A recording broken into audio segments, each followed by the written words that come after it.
Assalamualaikum warahmatullahi wabarakatuh. Jadi hari ini kita akan membahas terkait hukum perbandingan tetap. Baik, kemarin kan kita sudah membahas terkait hukum kekekalan massa atau dikenal dengan hukum Lavoisier, di mana massa saat-saat sebelum reaksi sama dengan massa saat-saat sesudah reaksi. Nah, sekarang kita akan membahas terkait hukum perbandingan tetap atau dikenal dengan hukum Proust. Kira-kira pernah nggak kalian bertanya-tanya, apakah rasa air mineral di pegunungan itu sama dengan air mineral di kota? Kira-kira gimana ya? Nah, ternyata secara kimia, molekul air atau H2O dimanapun itu memiliki komposisi yang sama. Inilah yang mendasari hukum perbandingan tetap. Jadi, pada tahun 1799, seorang kimiawan asal Prancis bernama Joseph Louis Proust melakukan serangkaian eksperimen teliti di Spanyol. Ia meneliti berbagai jenis senyawa, salah satunya adalah tembaga karbonat. Proust membandingkan tembaga karbonat yang ia buat di laboratorium dengan tembaga karbonat yang ditemukan di alam mineral. Ia menemukan hasil yang mengejutkan. Ternyata keduanya memiliki komposisi massa unsur yang persis sama. Nah, inilah yang mendasari sehingga muncullah hukum perbandingan tetap dengan bunyi perbandingan massa unsur-unsur penyusun senyawa adalah tertentu dan juga tetap. Nah, ini kan kalian bisa kaitkan dengan hukum Lavoisier yang kemarin, di mana hukum perbandingan tetap ini tidak bertentangan dengan hukum kekekalan massa karena jumlah massa unsur-unsur sebelum bereaksi sama dengan jumlah massa senyawa yang terbentuk dan unsur yang tersisa yang tidak bereaksi karena dia selalu tetap. Gitu. Coba bayangkan kamu ingin membuat kue. Untuk membuat satu loyang kue yang sempurna itu kita membutuhkan 1 kilogram tepung dan juga 2 butir telur.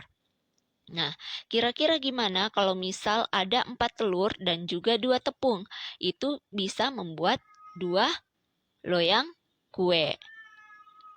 Nah, selanjutnya, kalau misal kita punya 4 buah telur, tapi tepungnya cuma 1 kilo. Nah, kita tetap masih bisa buat kue, yaitu 1 loyang kue. Tapi dia ada sisa 2 butir telur, ya. Nah, gitu. Nah, begitu pula dengan unsur kimia. Jadi contoh ini tadi adalah logika dalam pembelajaran kita dengan hukum perbandingan tetap. Jadi dalam unsur kimia itu oksigen dan juga hidrogen akan selalu bergabung dengan rasio massa yang sama untuk membentuk air atau dikenal dengan H2O. Nah, marilah kita membahas tentang pembentukan air atau H2O. Jadi melalui percobaan diketahui bahwa perbandingan massa hidrogen atau H dan oksigen atau O dalam air adalah 1:8. Jadi hanya 1, O-nya 8. Nah, jadi di sini ada beberapa percobaan, ada 4 percobaan. Yang pertama, ketika hidrogennya itu 1 gram, ditambahkan dengan oksigen 8 gram, maka akan membentuk 9 gram air atau H2O, ya kan? Ini adalah perbandingan tetap. Nah, selanjutnya ketika ada 2 gram hidrogen direaksikan dengan 8 gram oksigen, maka ia tetap akan membentuk massa air 9 gram H2O atau 9 gram air. Kenapa? Karena dia adalah perbandingan tetap 1:8. Tapi karena di sini massa hidrogennya adalah 2, maka dia memiliki 1 gram hidrogen sisa. Jadi ada unsur sisanya. Nah, di percobaan ketiga, misal ada 1 gram hidrogen dengan massa oksigen 10 gram. Nah, kita tetap masih bisa membuat massa air itu H2O itu 9 gram.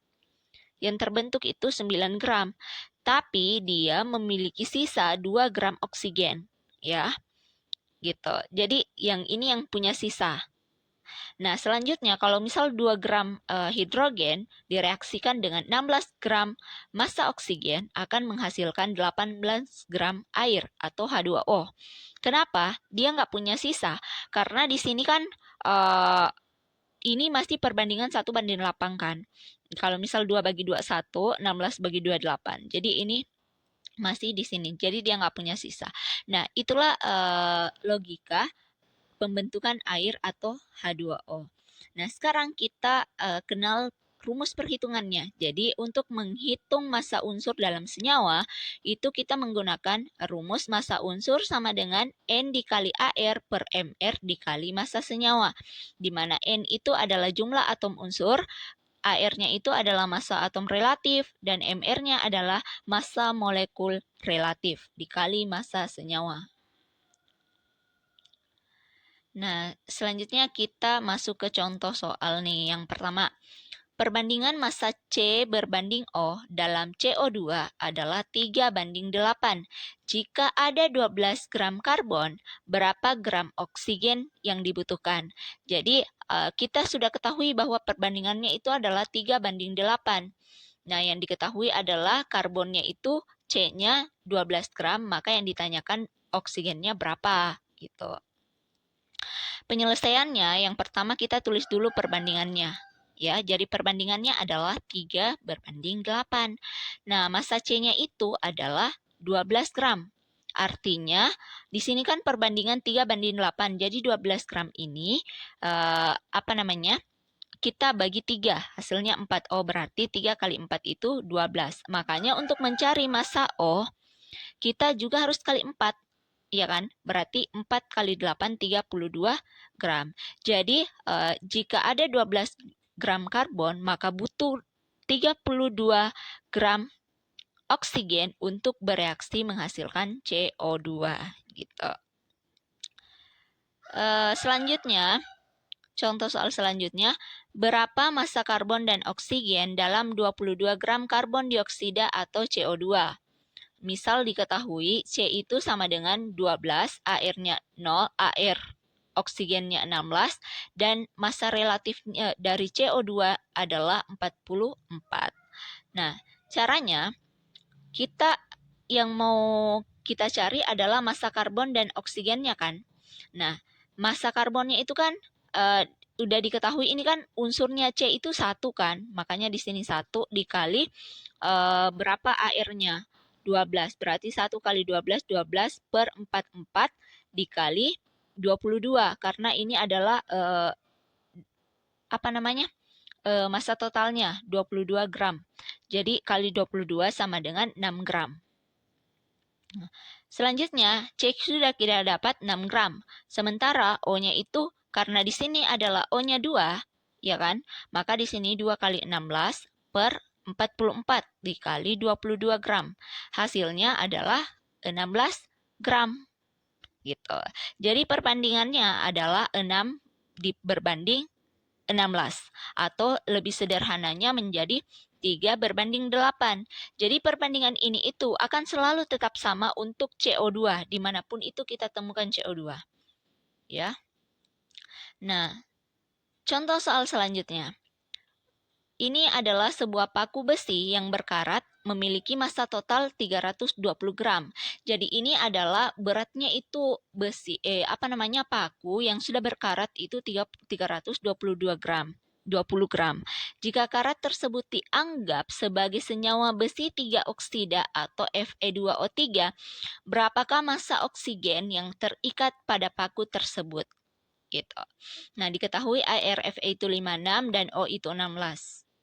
Jadi, penyelesaiannya yang pertama kita harus cari dulu MR-nya. Jadi, massa relatif dari besi 3 oksida ini.